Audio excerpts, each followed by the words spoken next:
Hey guys, good morning. It's currently November 30 here in New York City. So, 8:30 a.m. Papunta kami nito ngayon sa may Battery Park para dun sa tour namin to Liberty Island. So, doon na rin siguro kami magbe-breakfast kung may makita kami inan dun. So, ito yung view from the hotel in the morning. Yan. So, sobrang lamig ngayon. Parang chinek ko yung weather. Nasa -1 degree Celsius. Tapos, feels like -4 degree Celsius. So, nag-thermal na rin ako ngayon. Para heat tech. Para lang sure.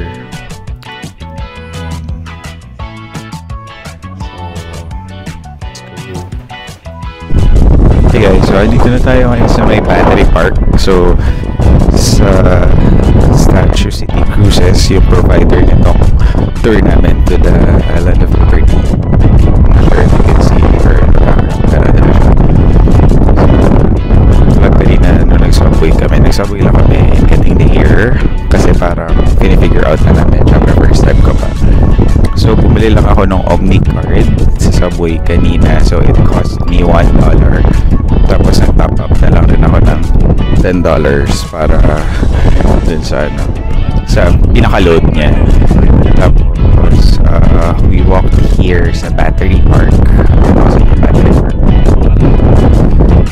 Yan. So, dyan yung Battery Park. So, parang park siya. Dyan yung office papunta dun sa city. Sa City Cruises. Dun sa library. Liberty. Sorry, sobrang lamig kasi. So, it's currently -1 degrees Celsius now.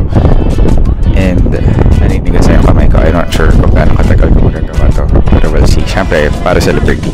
Napakita ko sa inyo Liberty. Ayun na siya. Maliit pa siya dito. Pero bababa tayo mamaya dyan sa Liberty Island. So, later, sobrang lamig. Grabe.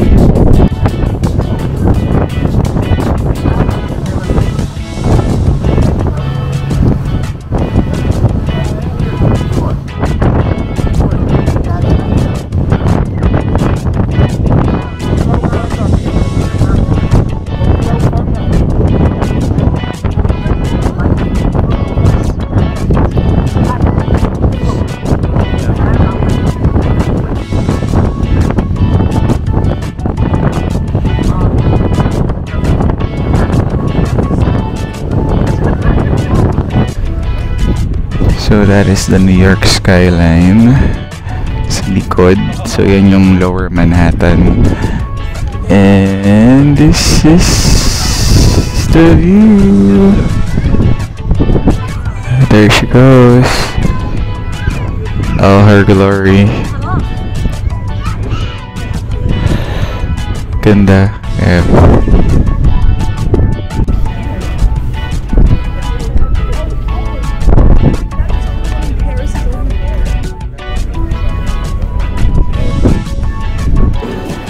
So, kumain lang muna kami dito sa may cafe in the Liberty Island ng breakfast. Kasi pa kami nag-breakfast. So, ito yung order na lang namin. Yan. So, order lang kami ng soup, fries, panini, tsaka hotdog and coffee. Sobrang lamig. Hey guys. Nakikita ba ako? Ayan. So, tapos kami kumain. Okay naman. Difficult po. So, dito na kami ngayon sa may labas. So, na-explore na namin yung Liberty Island. So, nandito ako sa side ngayon, nakikita yung parang New York skyline. Pakita ko sa inyo.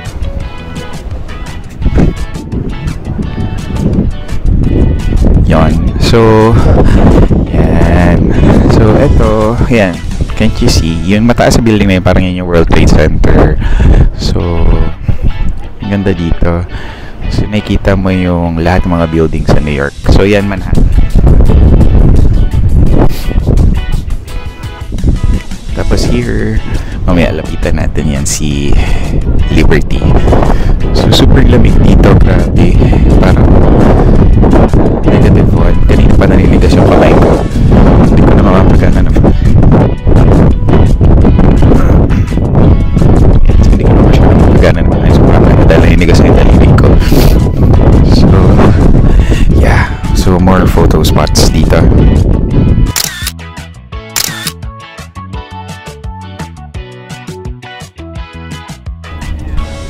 Hey guys, so nandito na tayo ngayon sa may tapat ni Liberty. Pakita ko sa inyo. Yan. So there she is. Sobrang ganda kasi parang clear skies. Tapos although ang daming tao, pero at least ganda-ganda. So parang ano pala siya, overlooking the city of New York. So yun, nakita yung Brooklyn Bridge. Tapos yun nga, yung Manhattan skyline na nasa likod. So super ganda niya. So, di ba, trivia, this statue came from France as a gift to the US. So yun, super ganda. Yeah, so just some facts. So it conveys its message of freedom through several dramatic details. So meron pala, hindi lang natin nakikita. So sa may paanan niya, meron siyang broken chains. Kasi nga parang symbol siya of freedom.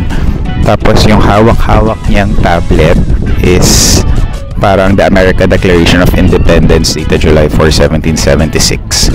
Tapos syempre yung crown niya, which represents yung 7 rays. So yun siya.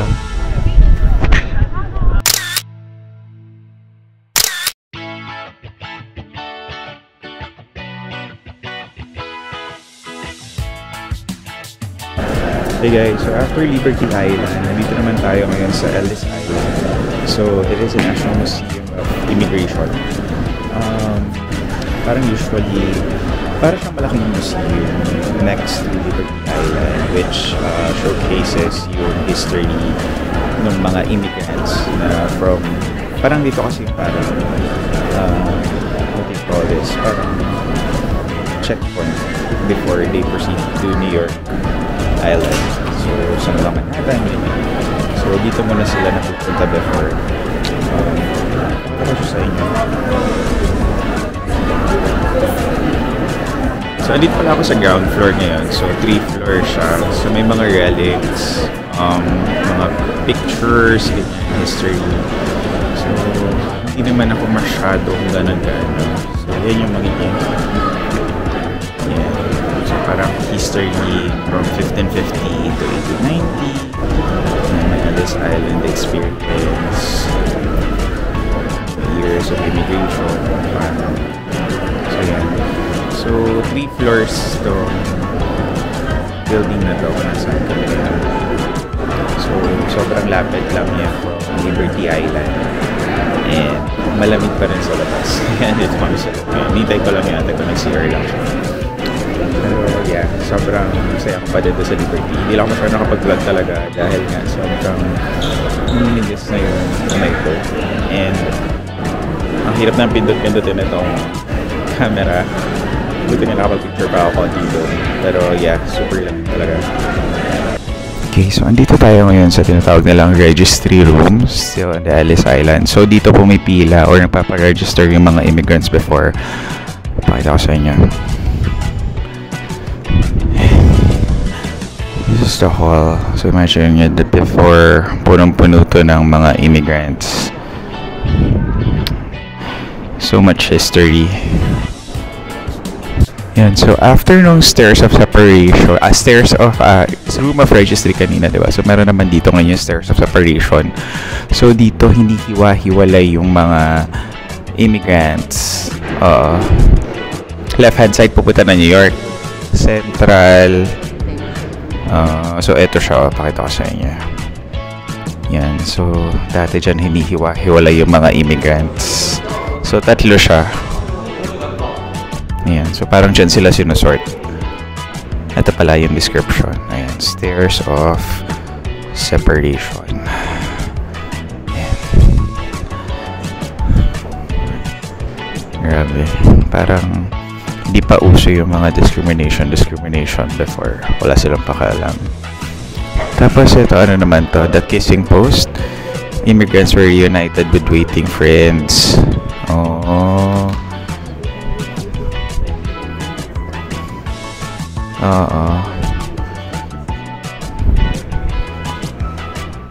May description pa per lahi, ano? Kaya... So yun, Wala lang, mga history lang dito. Okay, so dito naman tayo ngayon sa Citizenship Gallery. So I guess parang mga ano lang siya, gallery ng mga na-Americanized.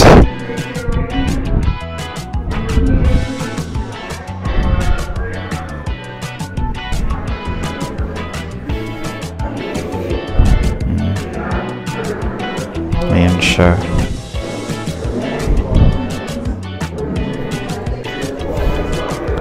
Tapos meron dito, do you have what it takes to become a citizen?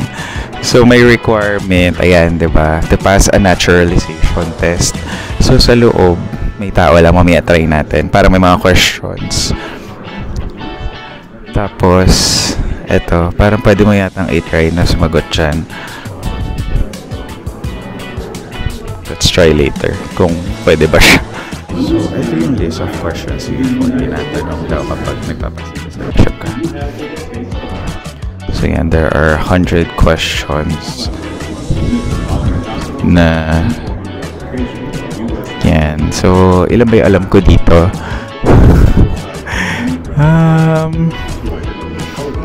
My gosh. Wala akong alam ni isa. Ayun, number 97, why does the flag have 50 stars? Syempre 50 states, diba? Ewan ko. Good thing I'm not applying. Residency requirement, submitted all paperwork, had your interview, shown proficiency in speaking and writing English. First question. Okay. How old do citizens have to be to vote for president? Huwag ka magtuturo 18, Ako lang. 2, 17, 16, 4. Next question. Who vetoes bills? 1. The vice president. 2. The president. 3. Next question. We Like senator for how many years? 1. 6 years. 2. I 10 years. think kasabay siya nung 12 years. 4. Next question. What did the Emancipation Proclamation do? 1. Emancipation. Gave 2. Next question. During the Cold War, na concerned the United States. during the Cold War. Cold War. Nuclear weapons. Next question. What did The Declaration of Independence do? 1. Set up the Constitution. 2. Declare independence from Great Britain. 3. I think declare related the to sa United liberty. States independent. Next question. Commander of Chief Military. 1. Yeah, the Head of president. national. Next question. What group of people were taken to America? Sold as slaves. 1. From People. Australia. 2. Next question. What is one right or freedom from the First Amendment? Pursuit of happiness. Happiness. 2. Minimum wage. Last question. Why does the flag have 13 stripes? Stripes. 1. Because of the 13 days of the Revolutionary War. 13 2. Congratulations. You have 6 correct answers. Congratulations. You passed the citizenship test. The United States is a democratic nation that depends on its citizens being well-informed. Mapamasa ako pa din ako mag-citizen.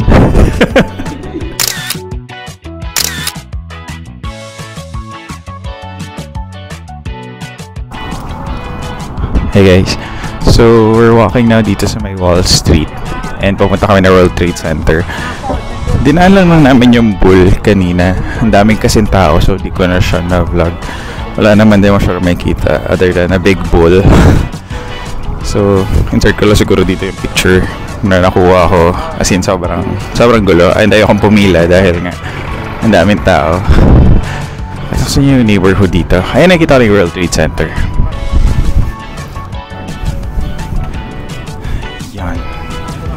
Yan siya. So, puntahan na rin namin siguro yung 9/11 Memorial na malapit dun sa area. Yan, maraming kainan dito, kung ano-ano, ganyan. And malamig pa rin. Super.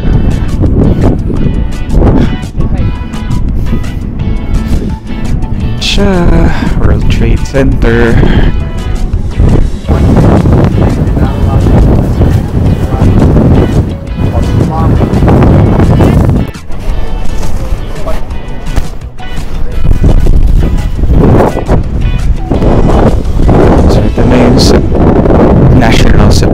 9/11 monument.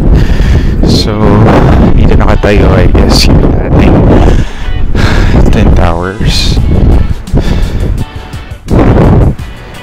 So, yan, may audio tour pa dito na free. So, yan siya.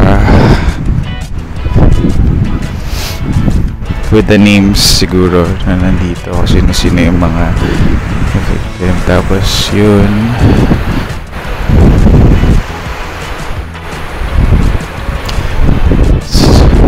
mentioned before, ano ba, 9/11.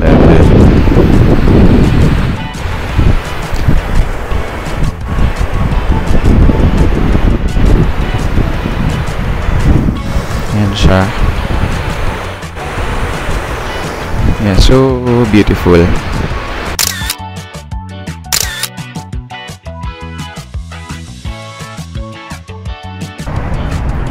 Hey guys, so we're now on our way to the Brooklyn Bridge. So coming from the World Trade Center and Wall Street. So lalakarin mo lang siya dito. So pakita ko sa inyo. There. So I guess picture lang dyan. Daming tao. Hindi ko alam kung ano sitwasyon dun sa may mismong bridge, but we'll see.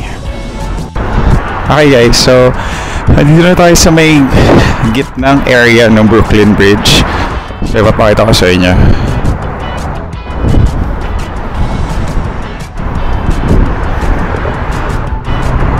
Ayan na siya.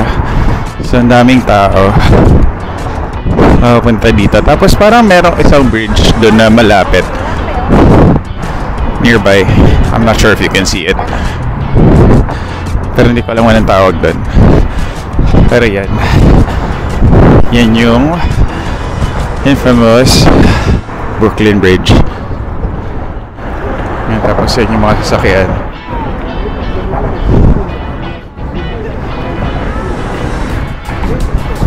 So medyo mahaba lang yung lakar na pupuntahan before makaabot doon. Yeah, so sana worth it.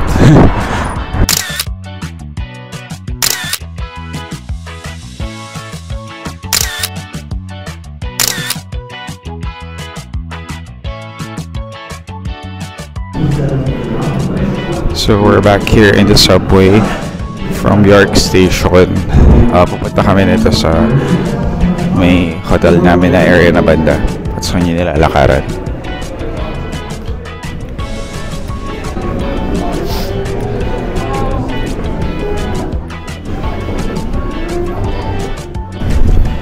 Hey guys, good evening. So, done with dinner and ngayon pupunta na kami dito sa Broadway to watch Wicked. So we're gonna see it in Broadway. So I just saw the movie last week, yung kina Ariana and Cynthia, and now we're gonna see the Broadway musical here in Broadway, New York. So yeah, this is the first time I'm gonna watch the play. So exciting since I really like the movie. And we'll see how it goes. Balitaan ko kayo mamaya. Hindi ko alam kung may video ko yung loob, kung ano itsura. But yeah, I'll try.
Okay, so after watching Wicked or pagpapasok namin dun sa Broadway, so nagbibigay sila nitong what they call a playbill.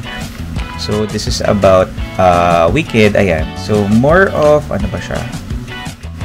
Parang may mga ads sa New York, ganyan. Tapos, yan, mga other Broadway musicals na meron. Information about the other shows, ganyan. So, yan. Buksan lang natin for those interested. Tapos yan, halfway through, may kita na natin dito yung description or yung mga cast ng Wicked na napanood natin. So, yan. So, yung gumanap na Elphaba is si Mary-Kate Morrissey, si Alexandra Socha, si Glinda, yan. Tapos, si Oz, si Brad Oscar, si Donna is si Madame Marble. Tapos, si Jordan Litz is si Fierro. Natalie Ortega is si Nessa, si Buck. Yan. So, yan yung mga cast. Tapos, eto, yung parang rules inside the theater. So, always cooperate with the ushers. Ganyan. Turn off your cell phones. Ayan. Tapos, ayan. So, yung mga cast. Tapos, the musical numbers. So, yan. Kasi, diba, even sa play, 2 parts siya, diba? Just like in the movie. So, tama naman, diba? Yung part 1 ng movie nila Cynthia Erivo and Ariana Grande nag-end with Defying Gravity. So, same with siya with the Broadway musical. So, yan. So, part 2, yan yung mga songs na abangan natin. Tapos, yan. So, may mga who's who in the cast. Parang, I guess, in-outline lang kung ano yung mga other Broadway musicals na ano na nila, na portray. Tapos, ito yung, I guess, yung other supporting cast nung musical. So, yan. Tapos, may mga ads lang dito. So, yun lang naman yung playbill na binigay for Wicked. So, yun lang yung itsura niya. Okay, guys. So, kakauwi lang namin from Broadway. Pinad namin yung Wicked. So, sobrang ganda. Like, nung napanood ko yung movie last week, sabi ko talaga parang kailangan kong mapanood yung musical dito mismo sa Broadway, New York. So, sobrang ganda. Pati ate ko natuwa. O, ano masasabi mo? Sa first time Wicked. Kasi, I'm obsessed. Bakit? Kaya ka na-obsessed? Kay Elphaba. Isa akong Elphaba. Kay Fierro ka lang na-obsessed. Oo, I thought I would be a Glinda, but I'm an Elphaba. You're an Elphaba, not a Glinda. Okay. Ano favorite song mo? Defying Gravity. Ako din naman, Defying Gravity. Anyway, so yun. Magkano nga namin na-book yung ticket namin? Magkano nga naalala mo ba? $200 each. So medyo mahal siya. Kasi yung seat naman namin, kung makikita nyo sa video, super lapit. Like parang pang 5th or 6th row kami from the stage. So, even yung mga small nuances sa mga expressions nila, kitang-kita namin habang nagpa-perform sila. Hindi lang ako nakapag-video while, kasi bawal, syempre. Pero nung, yun naman, nakita nyo naman, di ba, yung nung ending na napakita ko naman. So, sobrang okay yung show. So, super worth it and maganda talaga siya dito sa Broadway. So, yun lang. So, tomorrow na lang ulit. And good night.